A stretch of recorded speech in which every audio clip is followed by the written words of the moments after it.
Bueno, profe, buenas tardes, ¿cómo está? Bien, gracias. Luis Gerardo, ¿cómo estamos? Bien, bien aquí. Pero usted ha tenido experiencia trabajando en seguros, ¿cierto? En Sí. la firme y en... ¿Cuál es el otro? Comercial América. Ok. De hecho, mi primer trabajo fue en Comercial América, en una aseguradora, todo en vida, en seguros de vida. Ok. Y sí tengo algo de experiencia en seguros. ¿Y qué tal o qué tan importante considera en esa área la parte de la modelización predictiva para la tarificación y la medición de los riesgos?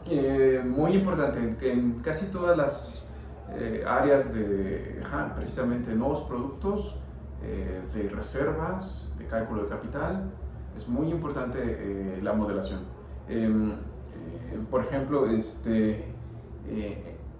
seguros tenemos una reserva que calcular que se llama la reserva de riesgos ocurridos pero no reportados. Son aquellos riesgos que ya ocurrieron pero no se le han reportado a la aseguradora.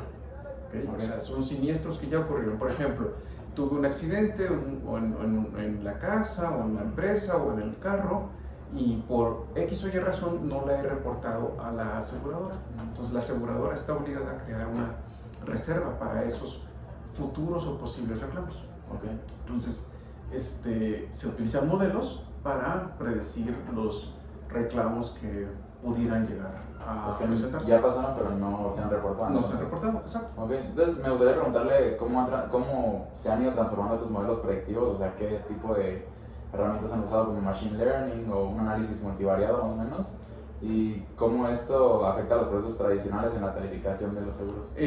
Mucho. En la actualidad, bueno, hace tiempo se utilizaban quizás algunas herramientas que eran básicamente promedios, Okay. pero hoy en día se están utilizando modelos como los lineales generalizados, ustedes los van a ver más adelante, pero que nos ayudan precisamente a modelar lo que ocurrió y nos permiten predecir o proyectar.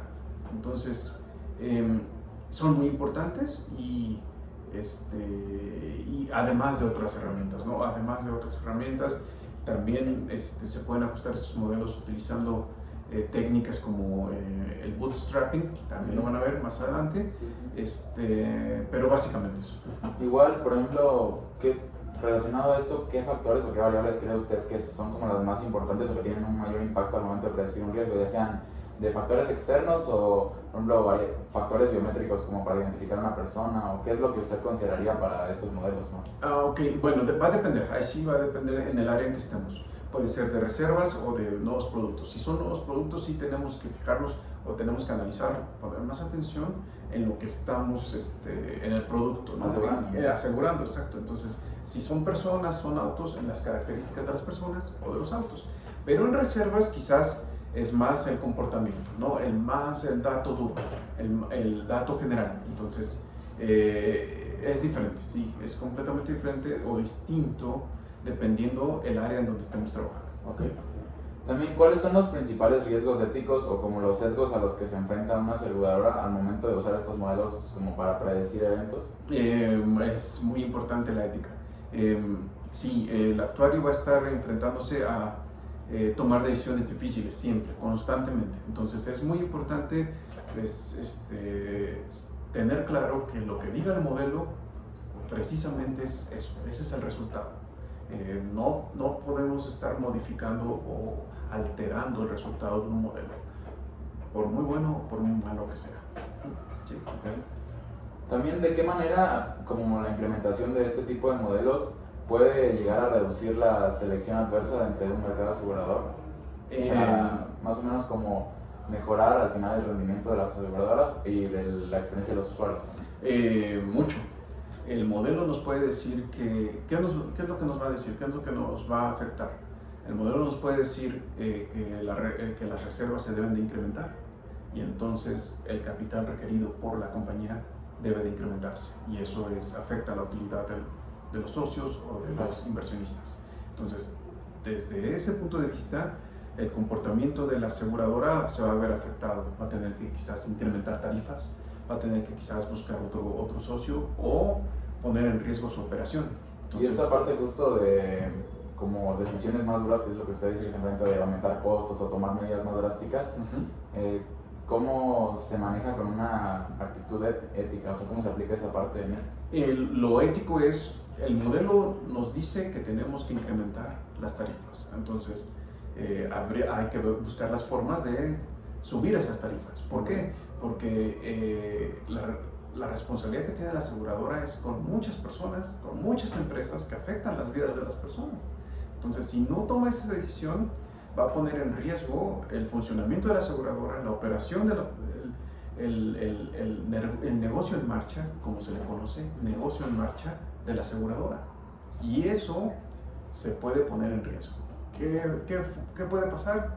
Si no se toman las decisiones correctas o adecuadas, es que la aseguradora se vaya a quiebra y deje a todos Sí, claro, fueran en una afectados los muy mala consumidores. situación. Exactamente. Okay. ¿Cuál es el riesgo mayor? Un riesgo sistémico. Un riesgo en donde una aseguradora mediana o grande se lleve de la mano a medio sector y entonces crea un problema que no sea manejable, sostenible. Y ya por último, ¿cuál diría usted que son los retos a los que se enfrentan más las aseguradoras en México para poder adaptar estos modelos? Y si se necesita, y qué se necesita para realizar una integración como más amplia y efectiva. Yo diría que los riesgos más importantes, principalmente quizás es ese, el que mencionábamos, el ético. Yo creo que ese es un riesgo muy importante, el de las personas, el riesgo operativo, pero siempre hay que tomar en cuenta que podemos afectar a las personas, podemos afectar el bienestar de las personas. Entonces eso es algo crucial, sobre todo aquí en la Anáhuac, Puebla. Este liderazgo de acción positiva es ahí donde se ve reflejado, en la toma de decisiones. ¿Pero usted diría que a México le hace falta mucha implementación de este tipo? ¿O? Yo creo que sí, todavía nos hace falta, pero estamos en el camino correcto. En la parte técnica no veo problema, creo que estamos en el camino correcto. Se debe innovar más, utilizar más las herramientas como el Machine Learning. Totalmente de acuerdo, es algo nuevo y se está apenas implementando. Pero la parte integral de la persona, eso también no hay que dejarlo de lado. Ok, eso sería todo. Muchas gracias por su información, profe. Gerardo, muchas gracias.